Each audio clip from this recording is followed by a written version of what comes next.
Baik, Assalamualaikum warahmatullahi wabarakatuh. Selamat siang.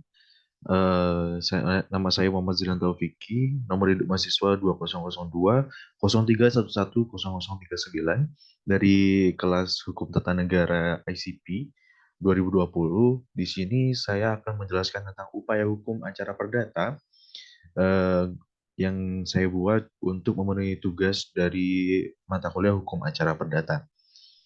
Baik, bisa kita lanjut langsung saja.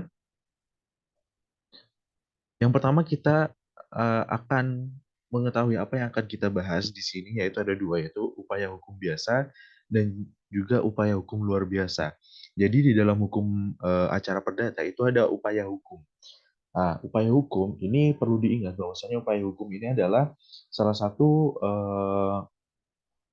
kewenangan bagi pihak yang berperkara jika dalam suatu eh, perka- jika perkara sudah diputuskan namun merasa tidak puas apabila atas putusan tersebut maka bisa mengajukan upaya hukum. Nah, upaya hukumnya ini ada dua, yaitu upaya hukum biasa dan juga luar biasa. Untuk yang pertama, ini kita akan membahas tentang upaya hukum yang biasa.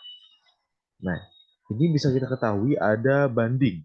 Nah, banding ini merupakan lembaga yang tersedia bagi para pihak yang tidak menerima atau menolak putusan pengadilan pada tingkat pertama.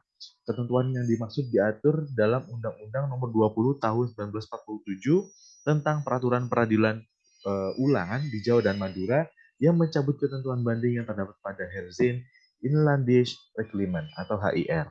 Nah, pengajuan banding ini dapat dilakukan dalam rentang waktu selama 14 hari kalender, terhitung keesokan hari dari hari pertama tanggal putusan tersebut dijatuhkan. Nah, apabila hari ke-14 tersebut jatuh pada hari libur, maka dihitung untuk hari kerja selanjutnya. Nah, kalau upaya banding ini adalah sebuah upaya jika ada pihak yang tidak menerima atau menolak putusan pengadilan pada tingkat pertama.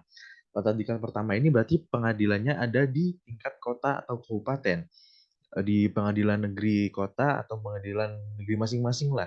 Kemudian jika ada yang tidak menerima atau menolak, maka bisa mengajukan upaya banding ke eh, pengadilan tinggi yang ada di masing-masing provinsi. Jadi seperti itu. Nah, untuk yang kedua kita akan membahas tentang kasasi. Sebagaimana lembaga banding, lembaga kasasi ini merupakan lembaga yang tersedia bagi para pihak yang tidak menerima atau menolak putusan pengadilan pada tingkat banding, atau suatu lembaga yang disediakan bagi pihak yang tidak menerima atau menolak penetapan pengadilan pada tingkat pertama terkait perkara permohonan. Nah, kasasi ini bisa diajukan ke Mahkamah Agung. Jadi teman-teman, ketika ada pihak yang tidak menerima atau menolak putusan dari upaya banding yang kita ajukan ke pengadilan tinggi, maka bisa diajukan kembali upaya yaitu dengan kasasi, yang mana kasasi ini diajukan ke Mahkamah Agung.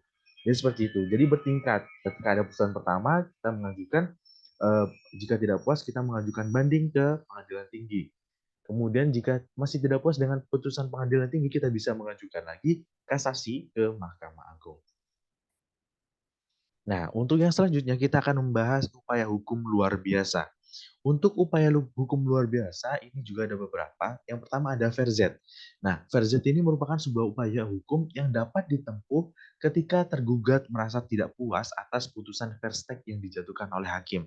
Nah, putusan verstek ini apa?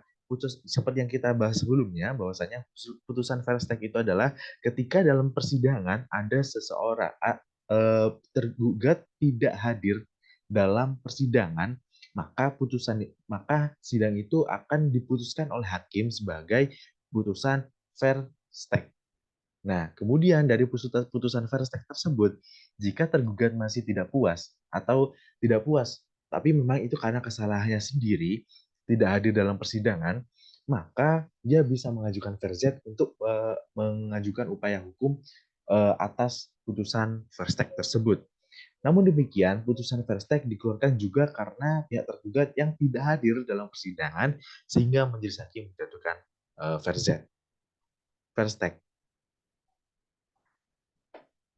Kemudian dilanjutkan dengan yang satu lagi yaitu ada peninjauan kembali. Nah, peninjauan kembali merupakan salah satu upaya hukum yang menjadi upaya hukum terakhir apabila salah satu pihak merasa tidak puas dan belum merasa adil atas putusan kasasi yang dikeluarkan oleh Mahkamah Agung. Nah, peninjauan kembali ini diajukan ke Mahkamah Agung juga dan harus memberikan bukti yang sebenar-benarnya. Jadi, kalau sebagai tingkatan ini, tingkatan banding yang paling tinggi adalah peninjauan kembali atau PK. Ini sudah tingkat final dan tidak bisa digugat lagi kalau misal eh, sudah ada putusannya dari PK. Jadi PK setelah misal kasasi masih belum puas, bisa diajukan peninjauan kembali, tapi harus dengan bukti-bukti yang benar-benar kuat.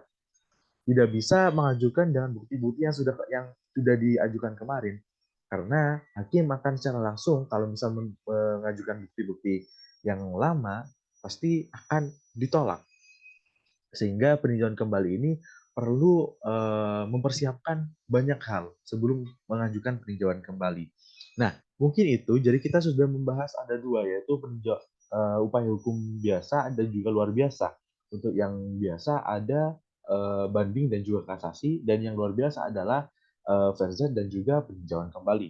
Nah, mungkin itu saja yang bisa saya sampaikan mengenai materi upaya hukum dalam peradilan acara perdata. Terima kasih. Assalamualaikum warahmatullahi wabarakatuh.